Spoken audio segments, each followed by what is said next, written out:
వచ్చిన హల్లెలూయా.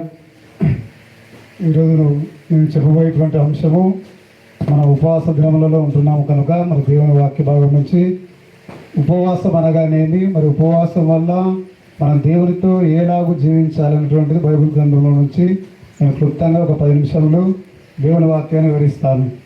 మొట్టమొదటిగా ఉపవాసము అంటే కేవలం మనం ఆహారం మానవేయడమే కాదు, కానీ దేవునితో దగ్గరగా ఉండి ఆయనతో అంటుకట్టుకొని జీవించడం. ముఖ్యంగా మరి ఉపవాసంలో మనము దేవుని వాక్యానుసారంగా ఎలాంటి నియమాలు పాటించమని మరి దేవుని వాక్యం మనకు సెలవిస్తుంది అంటే, మొట్టమొదటిగా గోప్యంగా ఉపవాసము ఉండాలి. ప్రతి ఒక్కరు కూడా శ్రద్ధగా నేను చెప్పేటువంటి విషయాలని మీరు వినాలని దేవుని పేరట మనం చేస్తున్నాం. మొట్టమొదటిగా మనం ఉపవాసం చేసేటప్పుడు మనం చేసే ఉపవాసము గోప్యంగా ఉండాలి.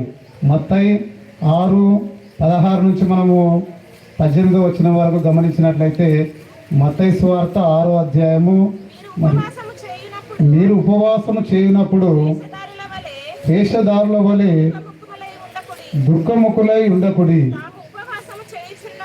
తాము ఉపవాసము చేయుచున్నట్టు మనుషులకు కనబడవలనని వారు తమ ముఖములను వికారము చేసుకొందరు, వారు తమ ఫలము పొంది ఉన్నారని నిశ్చయముగా మీతో చెప్పుచున్నాను. మరి ఇక్కడ దేవుని వాక్యంలో దేవుడు మొట్టమొదటిగా మనం ఉపవాసం చేసేటప్పుడు ఏ విధంగా ఉండాలి? గోప్యంగా అంటే ఇతరులకు కనబడకుండా, వేషధారుల వలె కాకుండా మనుషులకు కనబడవలనని మీ ముఖమును వికారం చేసుకొనక మీరు దేవుని యందు ఫలము పొంది ఉన్నారని మీరు ఉపవాసమును ఆచరించమని దేవుని వాక్యం సెలవిస్తుంది. అదేవిధంగా 17వ వచనం, ఉపవాసము చేయుచున్నట్టు మనుషులకు కనబడవలనని కాక రహస్యమందున నీ తండ్రికే కనబడవలనని నీ ఉపవాసము చేయునప్పుడు నీ తల అంటుకొని నీ ముఖము కడుగుకొనుము. మరి దేవుడు స్పష్టంగా ప్రతి విషయాన్ని గురించి దేవుని వాక్యంలో మరి దేవుడు స్పష్టంగా రాసి ఉన్నాడు.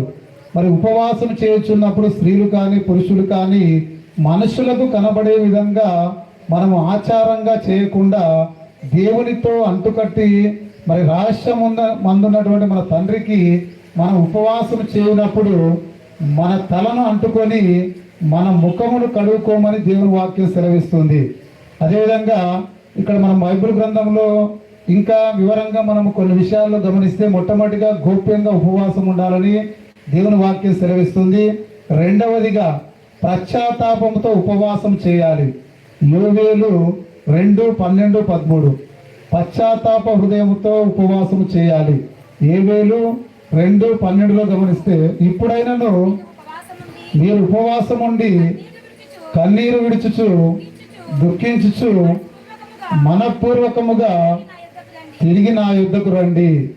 ఇదే యెహోవా వాక్కు. మరి దేవుడు ఇక్కడ యోవేలుతో ప్రవచనం ద్వారా వివరిస్తున్నాడు.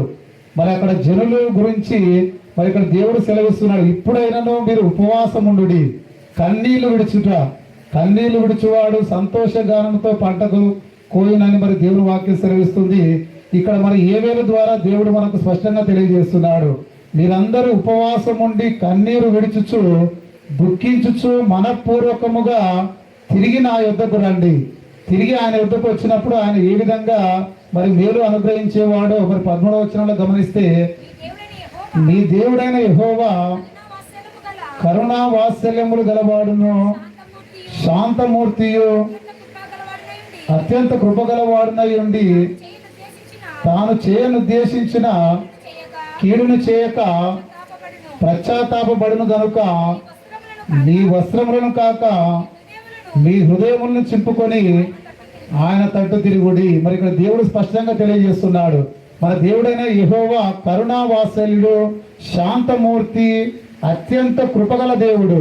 మనము మరి ఆయన మన పట్ల చేస్తున్న కీడును కూడా మన ఉపవాసం ద్వారా పశ్చాత్తాప హృదయముతో మన వస్త్రములు కాక, పై వస్త్రములు కాక మన హృదయములను చింపుకొని ఆయన తట్టు తిరిగి ఉపవాసము చేసిన యెడల దేవుడు మనల్ని దీవించడానికి సమర్థుడని దేవుని వాక్యం సెలవిస్తుంది.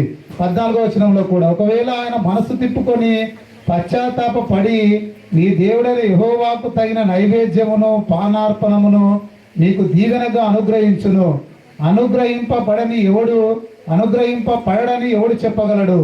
సీయోనులో బాకా ఊదుడి, ఉపవాస దినము ప్రతిష్ఠించుడి, ప్రతి దినము నియమించి వ్రత దినము నియమించి ప్రకటన చేయుడి.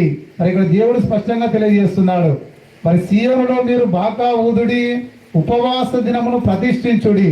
మరి ఉపవాస దినములలో మనము దేవుని ఎదుట మన హృదయం అనేటువంటిది పశ్చాత్తాపముతో ఆయనను వేడుకొనేలా దేవుడు మన మీద దయ చూపుటకు సమర్థుడని దేవుని వాక్యం ఇక్కడ స్పష్టంగా తెలియజేస్తుంది. అదేవిధంగా మనం ఉపవాసం చేసేటప్పుడు న్యాయమైన కార్యములు చేయమని దేవుని వాక్యం సెలవిస్తుంది. న్యాయం చేయడం, పేదలకు సహాయం చేయడం. యెషయా 5:8, యెషయా 58:6-7 వచనాల్లో మనం గమనించినట్లయితే ఈ ఉపవాసం చేసేటప్పుడు మనము ఇతరులకు సహాయం చేసేటువంటి వారముగా ఉండమని దేవుని వాక్యం సెలవిస్తుంది. యెషయా 58:6-7 వచనములలో మనం గమనించినట్లయితే దుర్మార్గులు కట్టిన కట్లను విప్పుటయు, కాడిమాను మోకులు తీయటయు, బాధింపబడిన వారిని విడిపించుటయు, ప్రతి కాడిని విడుగొట్టుటయు నేను ఏర్పరచుకున్న ఉపవాసము గదా. మరి ఇక్కడ యెషయా గ్రంథంలో దేవుడు స్పష్టంగా తెలియజేస్తున్నాడు. దుర్మార్గులు కట్టిన కట్లను విప్పడం, కాడిమాను మోకులు తీయడం, బాధింపబడినటువంటి జనులను విడిపించుటయు ఆయన ఏర్పరచుకున్న ఉపవాసము కనుక మన ఉపవాసం ఉన్నటువంటి సమయంలో మనం ఏమి చేయాలి అంటే 7వ వచనంలో స్పష్టంగా తెలియజేస్తున్నాడు. నీ ఆహారము ఆకలి కొనిన వారికి పెట్టుటయు, నీ రక్త సంబంధికి ముఖము తప్పింపకునుటయు, దిక్కుమాలిన బీదలను నీ ఇంట చేర్చుకునుటయు, వస్త్రహీనుడు నీకు కనబడినప్పుడు వానికి వస్త్రములు ఇచ్చుటయు ఇదియే కదా నాకు ఇష్టమైన ఉపవాసం. దేవుడు మరి స్పష్టంగా తెలియజేస్తున్నాడు. మన ఉపవాస దినములు పాటిస్తున్నాము, కానీ ఈ ఉపవాస దినములలో దేవుడు మన ఎడల కలిగినటువంటి చిత్తం ఏది అనగా ఆకలి కొనిన వారికి ఆహారము పెట్టడం, మన రక్త సంబంధికి మనం ముఖము తిప్పకుండడం, ఎవరైనా బీదలు కానీ అనాథులు కానీ మన ఇంటికి వచ్చినప్పుడు మనము చేతనైనటువంటి వస్త్రములు ఇవ్వడం, ఆహారం పెట్టడం, ఇదే కదా ఆయనకు ఇష్టమైనటువంటి ఉపవాసం అని దేవుని వాక్యం ద్వారా దేవుడు మనతో మాట్లాడుతున్నాడు. కావున ఉపవాస దినములలో ఉపవాసాన్ని ఆచారంగా ఆచరించకుండా క్రైస్తవులమైనటువంటి మనము ఉపవాస దినములలో మరి ఆకలితో ఉన్న వారికి ఆహారం ఇవ్వడం, బాధపడుతున్న వారికి సహాయం చేయడం, ఇలాంటి గుణములు పాటించడం అనేటువంటిది కూడా ఉపవాస దినములో మనం పాటించవలసినటువంటి నియమము. మరొక 4వదిగా ప్రార్థనతో కలిసి ఉండాలి. ప్రార్థన, ఉపవాసము, ప్రార్థన శక్తివంతమైన ఆత్మీయ అనుభవం కలిగి ఉండాలి. ఉపవాస దినములలో మనం ఉపవాసం చేయటమే కాకుండా పట్టుదలతో ప్రార్థన చేసినట్లయితే శక్తివంతమైనటువంటి ఆత్మీయ అనుభవం పొందుకొని దేవుని మరి చిత్తానుసారంగా ఉంటామని దేవుని వాక్యం సెలవిస్తుంది. మత్తయి 17:2లో దేవుడు మనకు ప్రార్థనతో కలిసి ఉండాలి ఉపవాసం చేసేటప్పుడు. మరి మత్తయి 17 ఆయన ముఖము సూర్యుని వలె ప్రకాశించెను, ఆయన వస్త్రములు వెలుగు వలె తెల్లని వాయెను. ఇదిగో మోషేయు ఏలియాయు వారికి కనబడి ఆయనతో మాట్లాడుచుండిరి. ఇక్కడ మనం ఈ మోషే ఏలియా గురించి మాట్లాడుతున్నాం. ఇక్కడ రూపాంతరం కొండ మీద మరి మోషే మరి దేవునికి ప్రార్థన చేసినప్పుడు మరి అక్కడ వెలుగు వలె ఆయన వస్త్రములు తెల్లనిగా మారినావి అని దేవుని వాక్యం సెలవిస్తుంది. కనుక మనమందరం ఉపవాస దినములలో మరి ప్రార్థనతో పట్టుదల కలిగి ఉండి శక్తివంతమైనటువంటి ఆత్మీయ అనుభవం పొందుకునేటువంటి వారుగా ఉండాలని దేవుని వాక్యం మనకి ఇక్కడ తెలియజేస్తుంది. అదేవిధంగా మనము వినమ్రతతో ఉండాలి. ఎజ్రా 8:2 వినమ్రత అంటే తగ్గింపు స్వభావము. మన ఉపవాస దినములను పాటిస్తున్నటువంటి మనము మరి ఉపవాస దినములలో వినమ్రతతో మరి గర్వంగా ఉండకూడదని దేవుని వాక్యం మనకు అక్కడ స్పష్టంగా తెలియజేస్తుంది. ఎజ్రా 8:21లో మనకు దేవుడు స్పష్టంగా తెలియజేస్తున్నాడు. అప్పుడు దేవుని సన్నిధిని మమ్మును మేము దుఃఖపరుచుకొని మాకు మా చిన్న వారికి మా ఆస్తికి శుభప్రయాణము కలుగునట్లుగా ఆయనను వేడుకొనుటకు ఆవాహ నది దగ్గరకు ఉపవాసం ఉండుడని ప్రకటించి తిని. మరి ఇక్కడ మనం ఉపవాస దినములలో పాటించవలసిన నియమంలో వినమ్రత, మరి గర్వంగా ఉండకుండా మరి అక్కడ ఆహావ నది దగ్గర మరి వీళ్ళు ప్రజలు వారిని తగ్గించుకొనొచ్చు. మన ఉపవాస దినములు పాటించి మరి దేవుని శాపములు కాకుండా దేవుని దీవెన పొందుకుందామని వారు అక్కడ ఉపవాస దినములు పాటించినట్లుగా దేవుని వాక్యం మనకు తెలియజేస్తుంది. అదేవిధంగా ఉపవాస దినములో మన దేవుని చిత్తాన్ని తెలుసుకోవడం. అపోస్తుల కార్యములు 13:2-3 వచనాల్లో మనం గమనిస్తే ఈ ఉపవాస దినములలో మనం ప్రార్థన యందు పట్టుదల కలిగినట్లయితే దేవుడు మనకు ఆయన చిత్తాన్ని తెలియజేసేటువంటి వాడుగా ఉంటాడు. వారు ప్రభువును సేవించుచు ఉపవాసము చేయుచుండగా పరిశుద్ధాత్మ నేను బర్నబాను సౌలును పిలిచిన పని కొరకు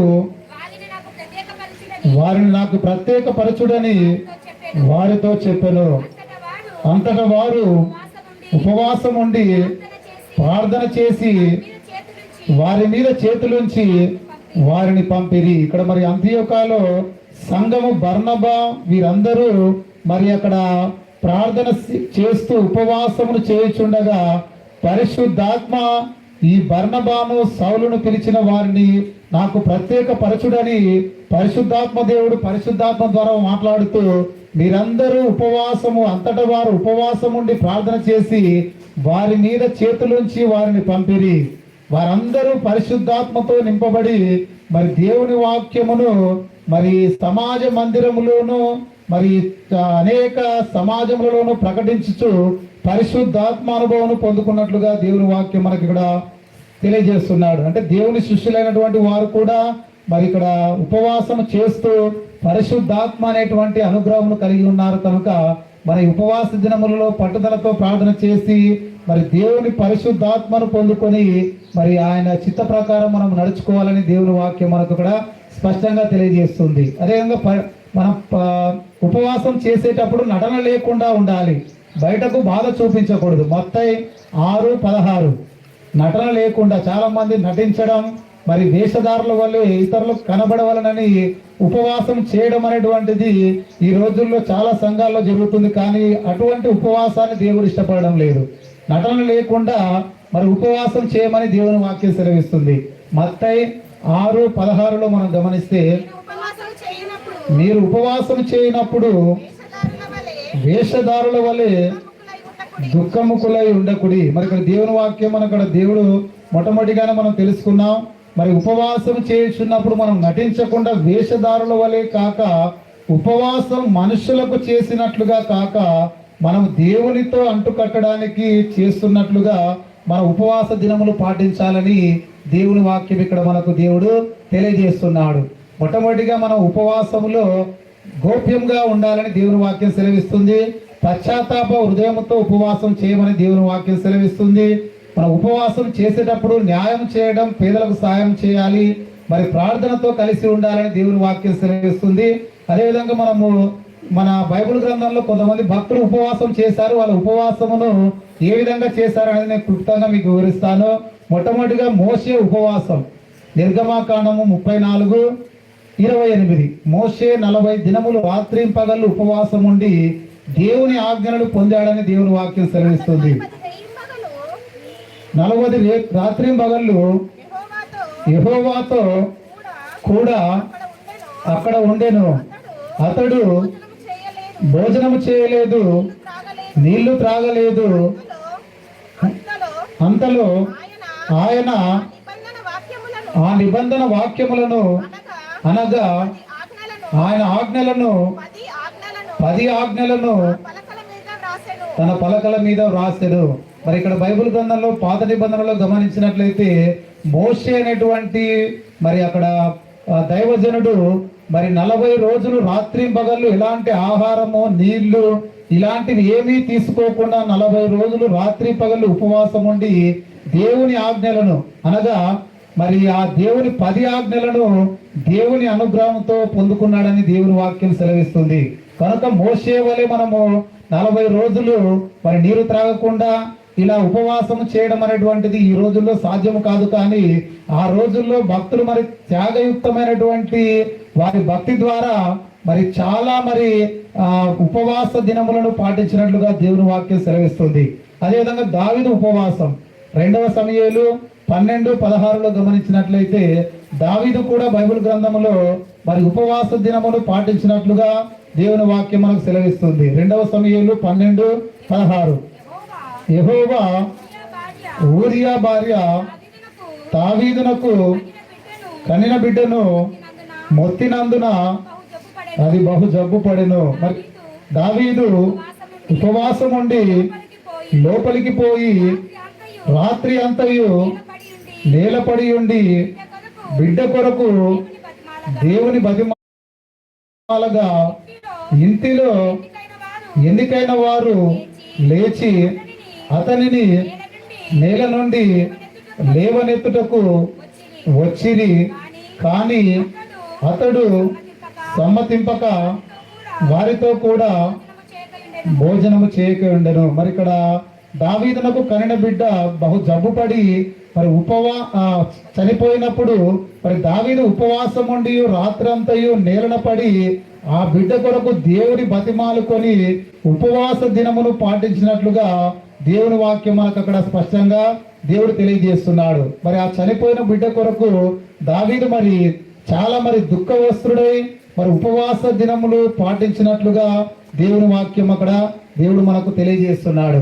అదేవిధంగా దానియేలు ఉపవాసము మరి బైబిల్ గ్రంథంలో భక్తుడైనటువంటి దానియేలు మరి ఉపవాస దినమును పాటించినట్లుగా దేవుని వాక్యం సెలవిస్తుంది. దానియేలు 10:2-3 మనం గమనించినట్లయితే ఆ దినముల యందు దానియేలును నేను 3 వారములు దుఃఖప్రాప్తుడనైతిని.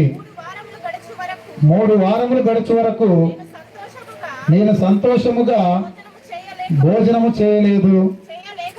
చేయలేక ఉంటిని. మాంసము గాని ద్రాక్షారసము గాని నా నోటిలోనికి రాలేదు. స్థానాభిషేకములను చేసుకొనలేదు. మొదటి నెల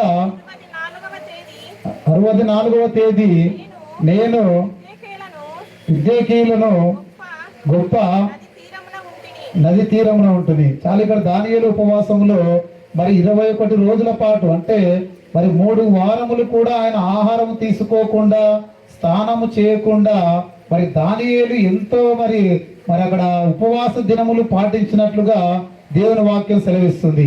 అదేవిధంగా బైబిల్ గ్రంథంలో ఎస్తేరు ఉపవాసము, ఎస్తేరు గ్రంథము 4:16 మరి ఎస్తేరు ఎందుకు ఉపవాసం చేసిందంటే తన ప్రజలను రక్షించడానికి 3 రోజులు ఉపవాస దినమును ప్రకటించింది.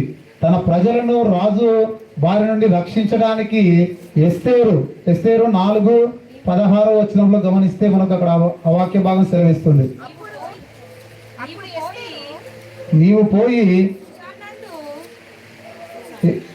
ఎస్తేరు 4:16 అప్పుడు ఎస్తేరు మొర్దెకైతో మరలా ఇట్లనెను నీవు పోయి కూషానునందు కనబడిన యూదులనందరినీ సమాజ మందిరమునకు సమకూర్చి నా నిమిత్తము ఉపవాసముండి 3 దినములు అన్నపానములు చేయకుండుడని నేనును నా పనికత్తెలను కూడా ఉపవాసముందు. ఇక్కడ ఎస్తేరు మరి తన ప్రజలను రాజు బారిని రక్షించుటకు ఆమె పనికత్తలను అక్కడ ఉన్నటువంటి వారందరినీ కూడా 3 రోజులు ఉపవాసము కొరకు మరి సిద్ధపరిచినట్లుగా దేవుని వాక్యం ఇక్కడ సెలవిస్తుంది.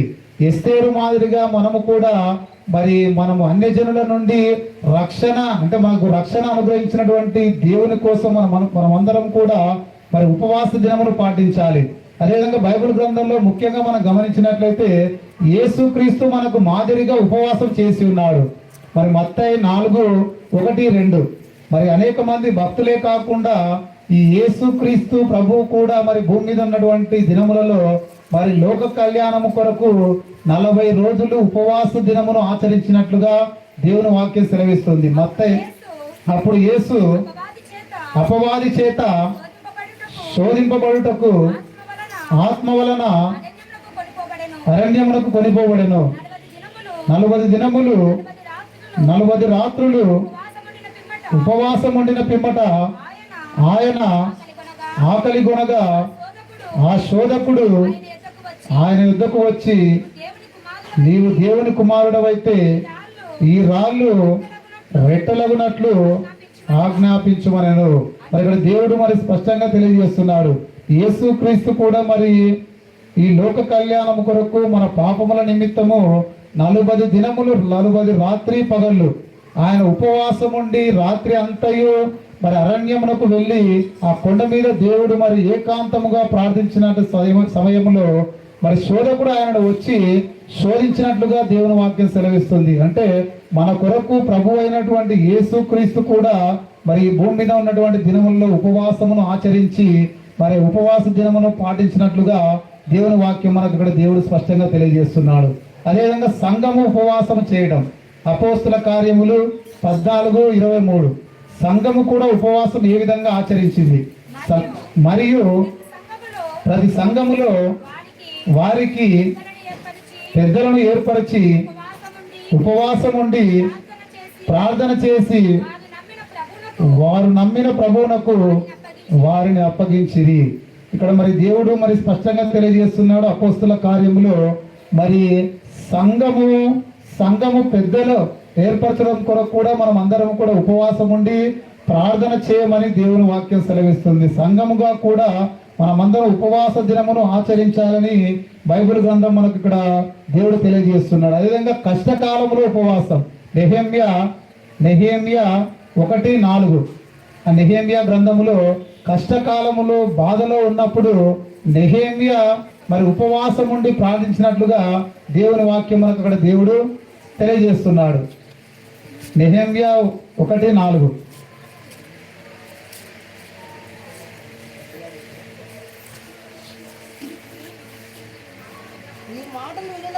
ఈ మాటలు వినినప్పుడు నేను కూర్చుండి ఏడ్చి కొన్ని దినములు దుఃఖముతో ఉపవాసం ఉండి ఆకాశమందలి దేవుని ఎదుట విజ్ఞాపన చేసి తిని.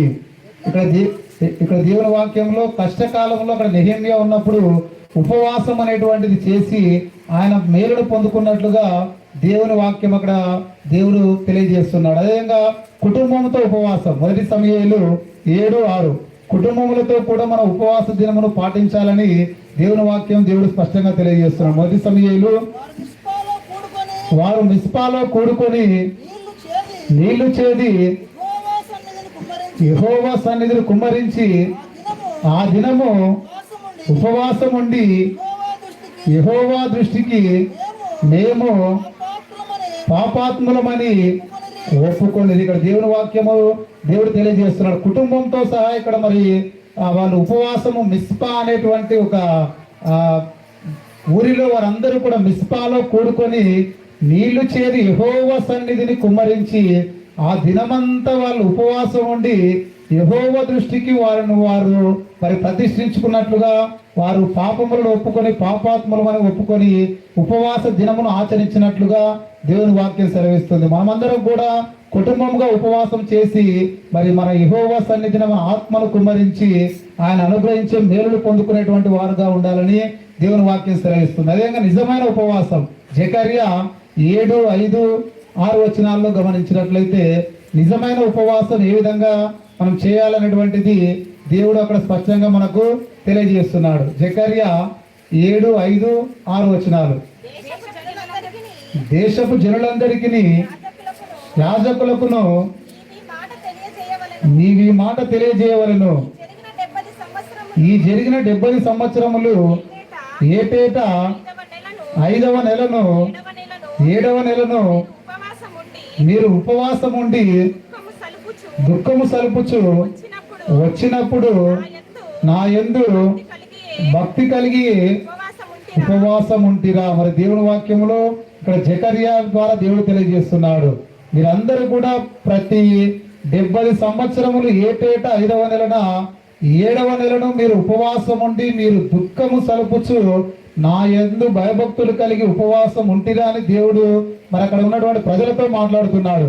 కాబట్టి మనమందరం ఆ విధంగా ఉండకుండా మనం దుఃఖము కలిగి దేవుని సన్నిధిలో భారభరితంగా ఆయన కొరకు మరి ఉపవాసం ఉండి మరి ఆయనను మరి ఆయన చిత్తమును గ్రహించే వారుగా ఉండాలని దేవుని వాక్యం సెలవిస్తుంది. అదేవిధంగా ఎజ్రా ఉపవాసం ఏ విధంగా చేశాడో ఆయన రక్షణ కొరకు అనేటువంటిది ఎజ్రా 8:23లో మనం గమనించినట్లయితే చూస్తాం. అక్కడ ఎజ్రా 8:23 మరి ఎజ్రా ఇక్కడ ఉపవాసం ఉండి రక్షణ కోసం మరి ప్రార్థించినట్లు మేము ఉపవాసం ఉండి సంగతిని బట్టి మా సంగతిని బట్టి మా దేవుని వేడుకొనగా మా దేవుని వేడుకొనగా ఆయన మా మనవిని అంగీకరించెను.